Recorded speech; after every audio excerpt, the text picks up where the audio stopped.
Thank you so much for having me here. Really excited. I want to talk with you here today about how to learn, speak, market, and sell. Are you taking a picture? Okay. Learn to speak, market, sell human. Raise your hand if you're a human. Sir, think you're a human? Yeah. Okay, so everyone here, we're going to learn about what it means to be a human. Right now, this is the most important time in our lives to actually be more human as companies. There are so many different things that are going on with automation, AI, machine learning, virtual reality, augmented reality. All of these things are hitting. But what matters the most? What matters the most is how much we trust. It's the circle of trust. Do you all know the movie Meet the Parents? Yeah, good movie. It's one of my favorite movies. Saw it like 15, 20 years ago. Circle of trust is from Meet the Parents. It's the circle that he lives in. And when you think about the circle of trust, you think about Gaylord Fokker. That's F-O-C-K-E-R. And Fokker is known for screwing up. He has so many different characters about him that make him more human than anyone else. It's the same exact thing that we actually go through with companies and how we feel towards companies. Those kinds of things are the things that actually resonate the most to us, like being genuine, having a heart, embracing imperfection, and embracing humor. Because the hardest thing in the world is to do what? Embrace humor and imperfection as everybody is watching you. When you're in front of the world and you screw up, that is your best chance at being the most human as possible. That kind of thing that delivers an experience that you can respond to in a way that nobody else would. Because these kinds of things will happen. And sometimes we can't control them when they do happen. Not the best moment. Now, who here has actually sent out an email? Sent out an email by pushing send and sending it to more than one person, a big group, a blast, an email blast of any kind, a newsletter, over 100 people? Send out an email to over 100 people? How about over 1,000 people? Well, this group right over here is really strong in that, right here. And back in here. How about you in the back? Anybody back there? You guys send out big emails, a lot of emails to mass people? Raise your hand. Okay, we're going to get some group participation going all the way through this room. Don't worry. By the time we end, everybody's going to participate. And before I do that, I want to talk about the one time that I went to press send. And I'm sending this email out to everyone, and I'm so excited. And you know that moment just before you press send, and you back away from the email, and you're like, no, it's not ready to go yet. And so you send it over to someone else, and you say, does it look okay? And they say, yeah, it looks just fine. And you go, okay, and you go to press send again, and then you back away, and you're like, no, I don't trust that it's ready yet. So finally you trust it, and you send it out, and what happens? Well, in this incident, I sent it out, and the next morning, it just said, dear name.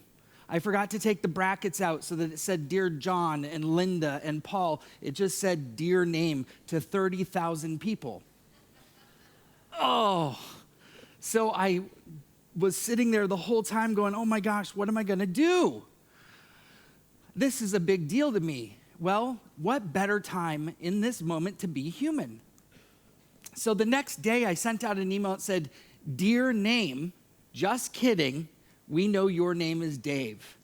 And everyone replied back, and not everyone, but a lot of people replied back and said, oh my gosh, that is so funny.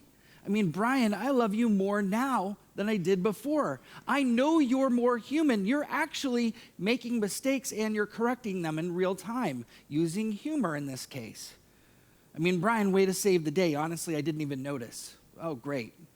Now, this was kind of interesting because my open rate was bigger than I'd ever had it.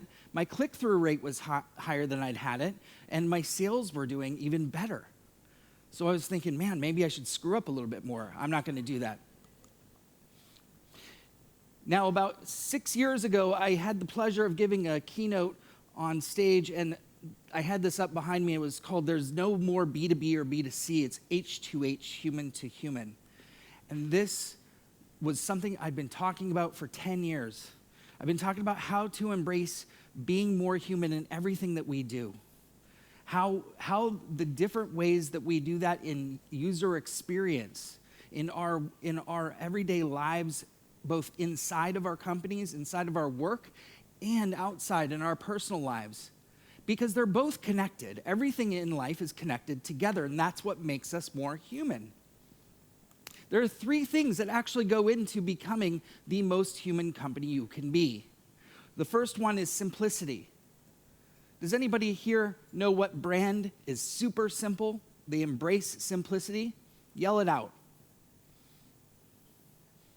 Apple, did I hear? Nike? How about which company embraces empathy? They embrace empathy. This is the group participation part. Who embraces empathy? You don't even have to raise your hand, just shout it out. Dog?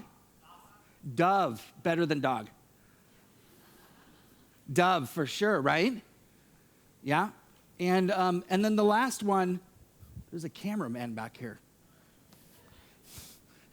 That's weird. Okay, and the last one is imperfection. Who embraces imperfection? Dove? We could just say Dove for all of it. Who else? Who embraces imperfection? Nike? Red Bull? How about Tylenol? Amazon? Maybe? All of these companies have different variances of what we might consider simplicity, empathy, and imperfection. But when you take all 3 of them and you combine them into one, apply it or embrace it into one company, they become more human. And what happens when that happens?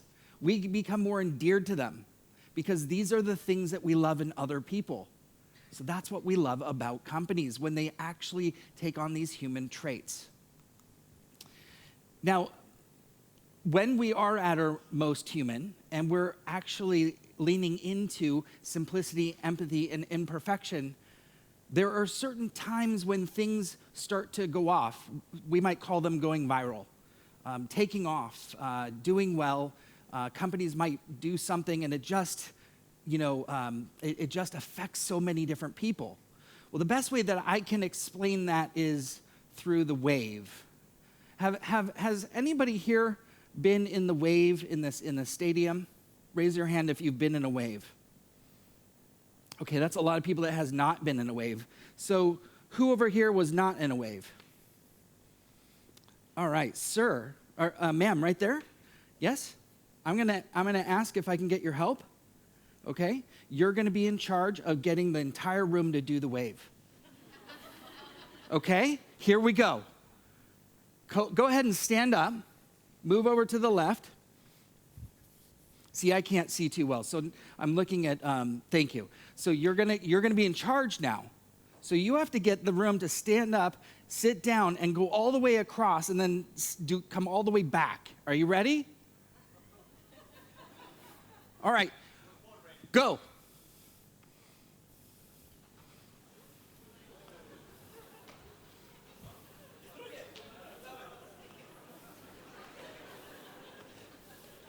Okay, that was the most uninspiring wave I've ever seen. No, you're not off the hook yet. We're doing that again. I want to hear it. I want people down there in the expo to hear us. Are you ready? Here we go. Come on, go ahead and stand up one more time for me. Here we go. Come on, everybody. Okay, I'll give you an A-. Give yourselves a hand. And I have a book for you afterwards. Thank you so much for participating. I'm not just trying to get you guys to do the wave, although it's fun. When you think about the wave, it has all the same ingredients to everything that we're trying to do in marketing and sales and building our companies and being human. See, in 1982, I believe, it was Crazy George, who was on the previous screen, that actually started the wave. Now, here's the interesting piece. It took him 2 years to get people to actually do the wave. So he would sit down and stand up for 2 years, and he couldn't get everyone motivated enough to do this. Now, one day, he actually got the stadium really excited. It was a great day for weather, and everyone sat down, stood up. It went around not just once, not just twice, but also got up to 5 times. Now, 2 weeks later, it then went to another stadium, and the wave took off again. And 2 weeks later to another stadium, and before you know it, the wave became a wave. It swept across not just the United States, but the world, and now the wave is happening at Infoshare. Because of you. So congratulations. So now we can do this. We know the formula. We know that what it takes to get people to sit down and stand up. What does it take? It takes one person to give you instructions. Now I kind of supported her on that. It takes somebody to actually affect a smaller group, a community that grows into a larger community that eventually grows into a larger community. We don't need to affect the masses in order to get the wave to go off. We actually need to start in a micro group, a group that gets passionate around one thing and they see the simplicity, empathy, and imperfection in wanting it to take off. Now, there are different combinations of what humanity can do. There's H to H, H to M, and M to M. We've already talked about H to H. H to M is input. That's when we take our debit cards, go up to the cash machine, and receive cash out without ever having to deal with another human. This is happening more and more. There's M to M, that's machine to machine. So in IBM Watson or other systems that are actually talking to each other right now where a human doesn't need to be involved. Now, don't worry, I'm actually a stand for humanity. I think that we need humans more than we need machines. But I also think that it's us working together. I'll talk about that a little bit more in the future of the presentation. But here's an example of one case where there's a person who got on with Amazon customer support, and he's talking to Amazon, and he says, tracking shows delivered, but the shipment's not received. Amazon actually notices who he is, what he bought, and said, warmest greetings, my name is Thor. Well, the customer is astonished, and he said, greetings, Thor, can I be Odin? And Odin, he says, Odin, father, how art thou doing here on this fine day? Thor, my son, agony raises upon my life.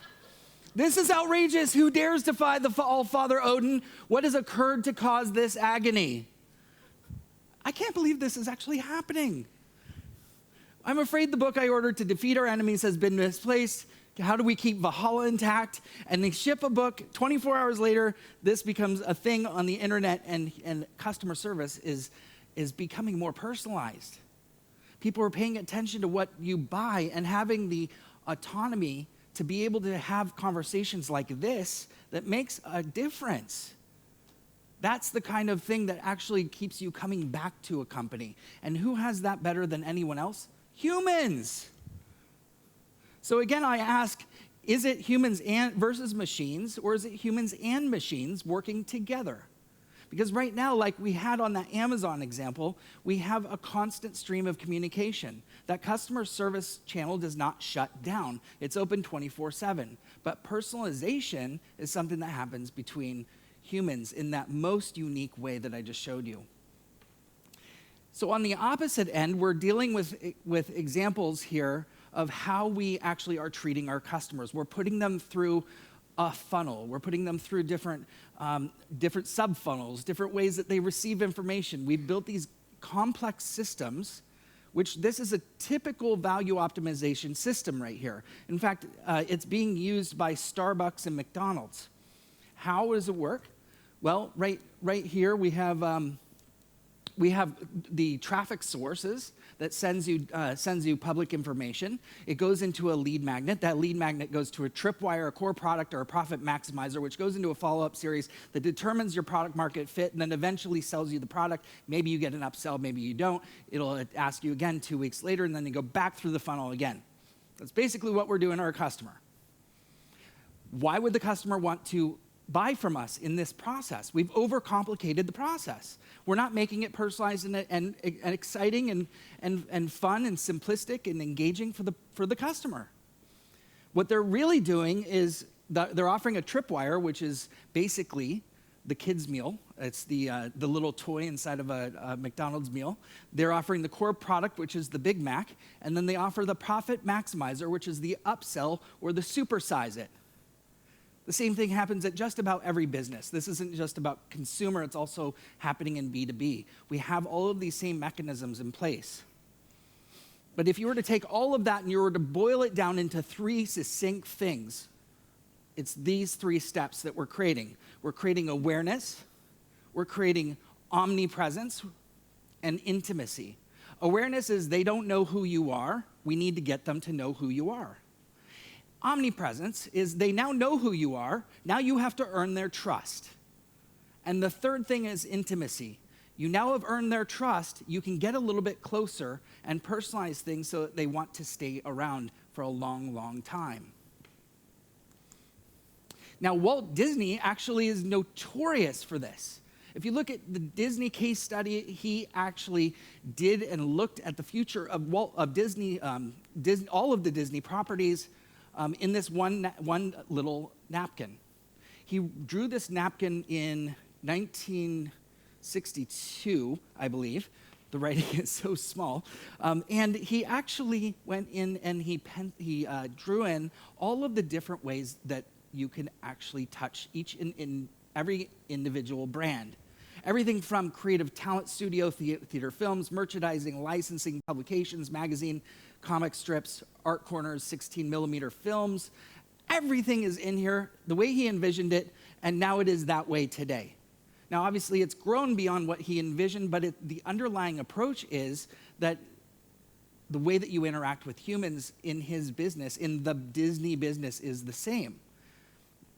So like if you were to go to Disneyland or any of the Disney resorts, you don't ever see their actors or their characters or the staff go anywhere because they go under tunnels underneath to go out and exit the park or to come in the park.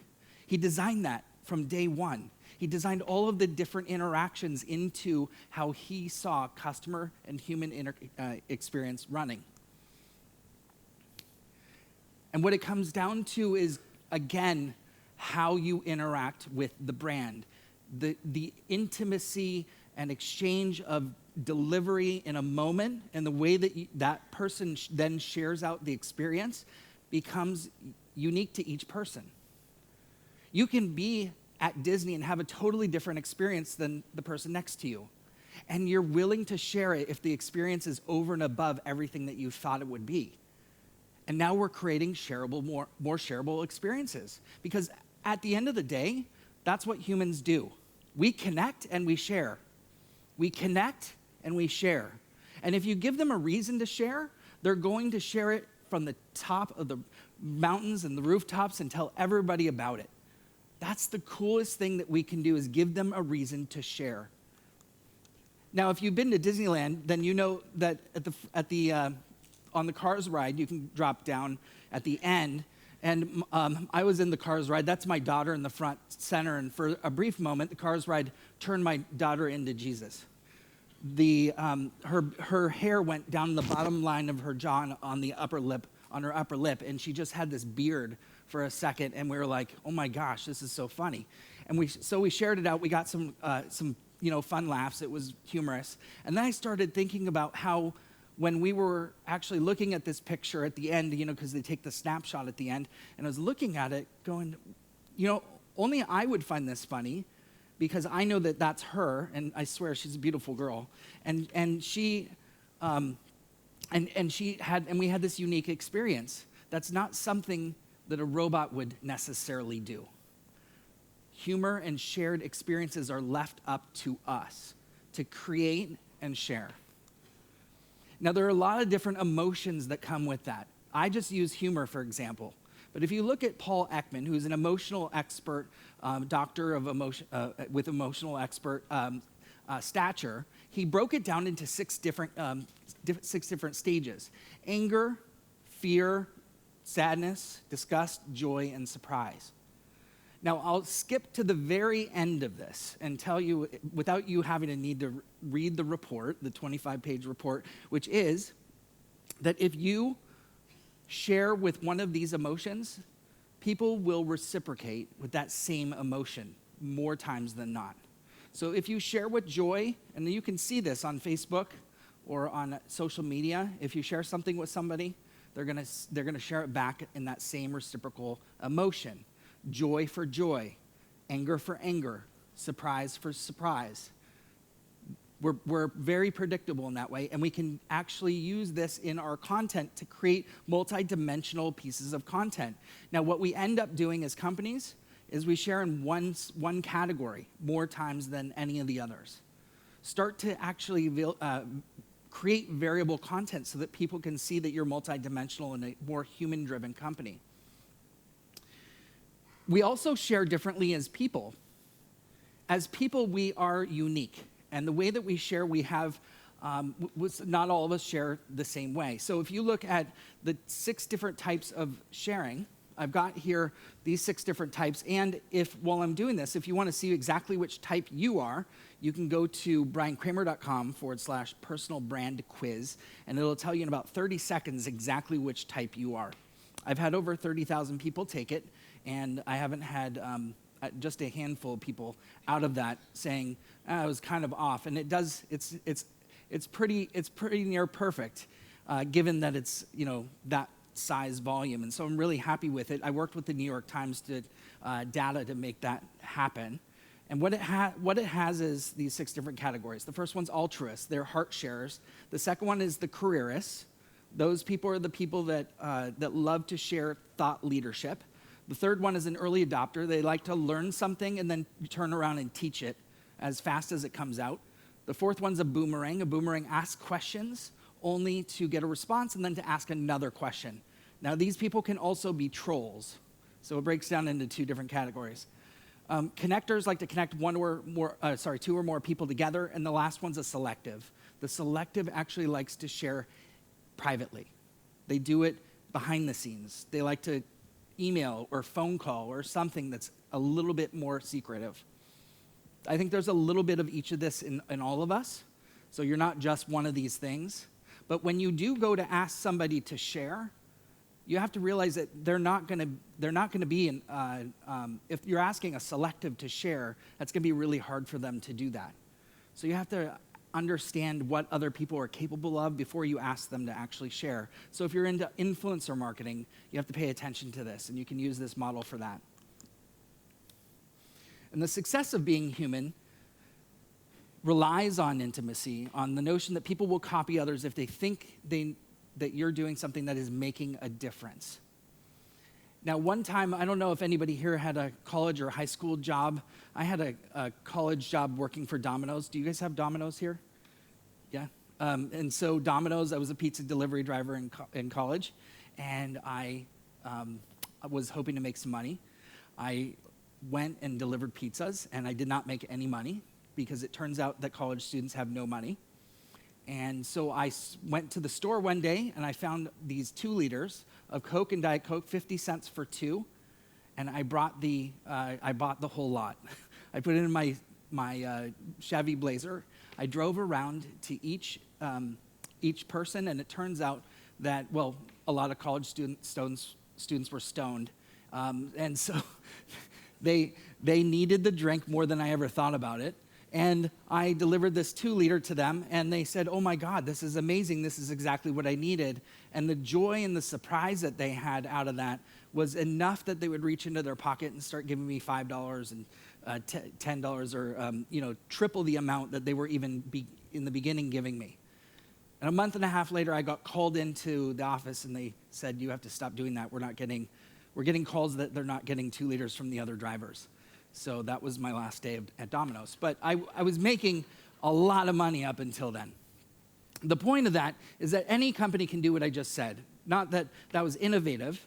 It's understanding what everyone really needs in a moment, finding that thing and then surprising them, giving them something that gives them true joy or happiness, or in this case, solves cottonmouth. There's another interesting way that you'll need to look at how humans respond, which is when something bad happens. Like, for instance, when KFC had no chicken, I think in the UK. Have you guys seen this? How are you KFC and you run out of chicken? And so they closed for 2 weeks because they had no chicken. And they actually put an ad up, and the ad, in response to not buying the chicken and having enough, they said a chicken restaurant without any chicken, it's not ideal. So huge apologies, and they went through and they apologized for all that. But I thought this was epic. They not only owned it, they showed everybody that they actually were human. So instead of, they changed the FCK, if you guys didn't see that, and owned the humanity of this whole thing. And because of that, they ended up getting people all over the internet laughing and excited about the fact that they own this. And they had it reported from their from the top, from the executives, that from the information we have been given, 9 out of 10 in 708 of 780 restaurants of our team members will not be financially worse off this week than we would have been. Because they put that out there, they were breaking even. They almost lost 2 weeks of their revenue, and instead, because of owning it and coming forth with that transparency, they broke even. I thought that was just awesome. Now, we've talked about emotions. We've talked about levels of what it means to be human. We've talked about context. We've talked about the circle of trust.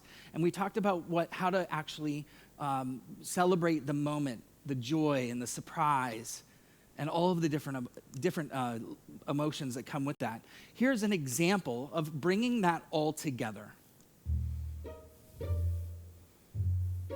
Wij krijgen ze daar niet in, voor geen prijs. Ik kan ook nog met de bus ergens komen. Het is nou dat ik dit kansje krijg, maar anders dan geloof ik niet dat ik ooit zou hebben gaan vliegen nog. Nee.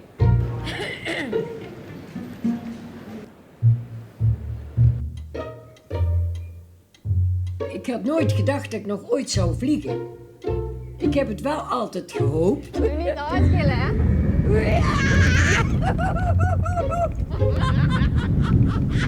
Zit er nou nog een beetje goed? Ik versta jou wel goed. Nee, maar dat wordt ideaal straks. Dan kunnen we zo vanuit Barcelona contact zoeken. Die zijn wij niet meer opgegroeid, maar goed, dat geeft niet. Ik ga bellen.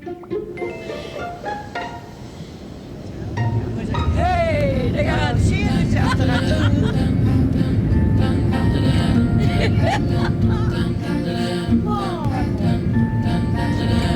Champagne, dank je.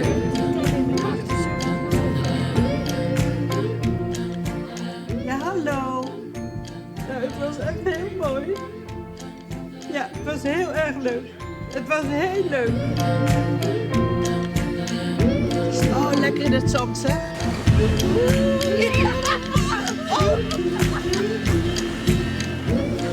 Ik voel me nou 10 jaar joh. Nou, zoals u je gedraagt, dat is ook zo. Isn't that kind of cool when you can take something that's on screen and you feel it, right? You feel the air and you feel the emotion and you see what they went through. They'd never been on a plane before, and they used technology and human emotion through this to give us a feeling and to give their family a connection from around the world as they're traveling through this kind of unique experience. So we know why it's important to be human. We know that it takes simplicity, empathy, and imperfection. And we know that as you are looking at your individual companies, it takes trust. Trust has never been at an all-time low as much as it is right now. And gaining and building trust between you and your customer, or you and your client and their customer, is one of the hardest things to do. There's so much noise out there that it's impossible. Now, here's one thing I want to do with trust. Everyone, raise your phone. Okay? Even in the back. Okay, now unlock your phone. Yeah? It's all unlocked? Okay, now pass the phone to the person next to you. Go ahead. It's okay. Go ahead. Keep going. You got this. Now, for the next minute, you can do anything you want. Try not to get me in trouble. If you want to take a picture of me and tag me, I'm okay with that. I don't think they will, but that's all right. It's now your phone. I'll give you a couple more seconds. All right, go ahead and hand the phone back. It looks like you already did. How was that for you? Someone raised their hand. How was that experience? Terrible? Not safe?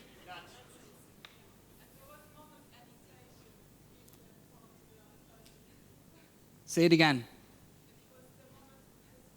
The moment of hesitation.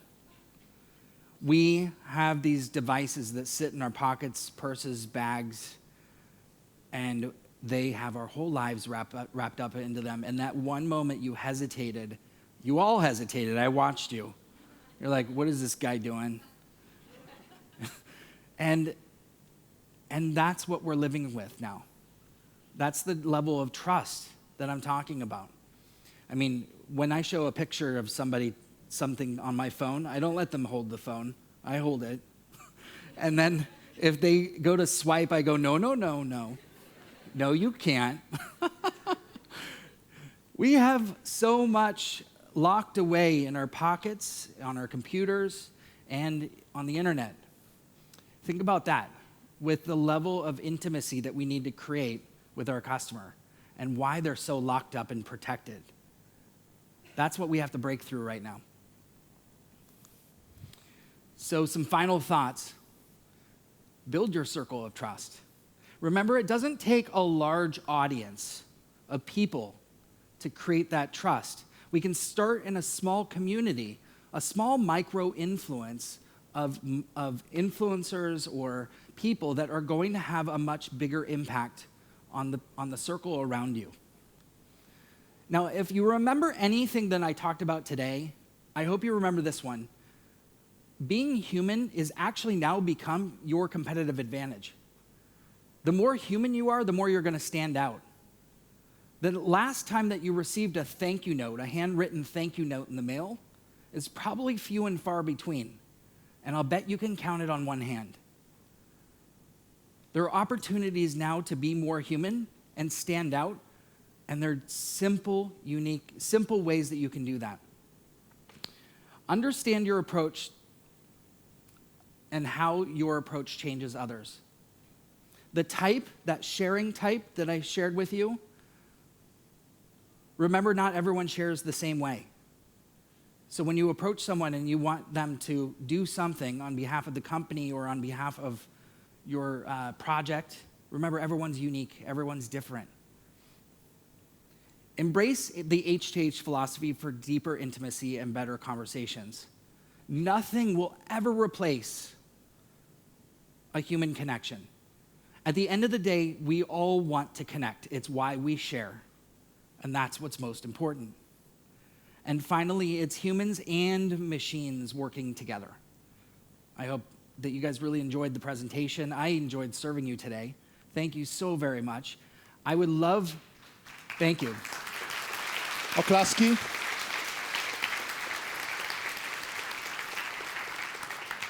Thank you, Bryan. I would love to answer any questions, of but course. also if you want to email me directly, I'd answer questions, and I will reply back to each person with a video straight directly to you. So I can't be the H2H guy if I don't actually walk my walk. So if you have a question for me, email me there, and then I'll reply back in video format. And so thank you so much. Yeah, Of course. Any questions? Any questions, guys? If you have some questions for Bryan, now is the time. How about now? Now? Or That's we can, okay. we can swipe the phones once again. I solved all the problems. Can I ask for pass the mic? Is there a question further? All right.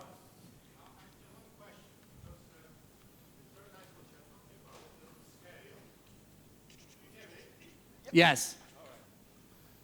It's very nice what you are talking about, but it doesn't scale if you will have to have a human behind each interaction. So you needs plenty of people just to provide this interaction. Yes. And they will be doing this all day. Yes. They will be tired, and they will be like machines. How do you solve it? How do you scale humans? Yeah. Yeah, is that what you're asking? Well, not really. It's just I don't think the answer is more humans. Is how to put the quality, I would say, frequent enough. Yeah. Well, I think first of all, have you ever called a company and you have to press 1, then you have to press 5, then you have to press 2, the then you have to IVR press, thing. and then finally you get to talk to someone. I think that we need to change that, and so the more that we can move people into the right person to talk to, so that you always talk to somebody who understands you, and maybe they can personalize something toward you because they know who you are. There's always a disconnect. The data doesn't help us find somebody faster, and it doesn't give them enough information to make it more personal for us. And so we all get lost on hold music, whether you're online or offline. That example of Amazon being able to find that person, he used data to see what he bought and responded in real time. And we can now scale globally with humans anywhere so that we can meet time zones. And we can do it from anywhere with connection and broadband. So I think it's possible. It's very possible. I don't think the problem is actually humans. I think it's the machines that we need to make more intelligent to solve this problem. Thank you.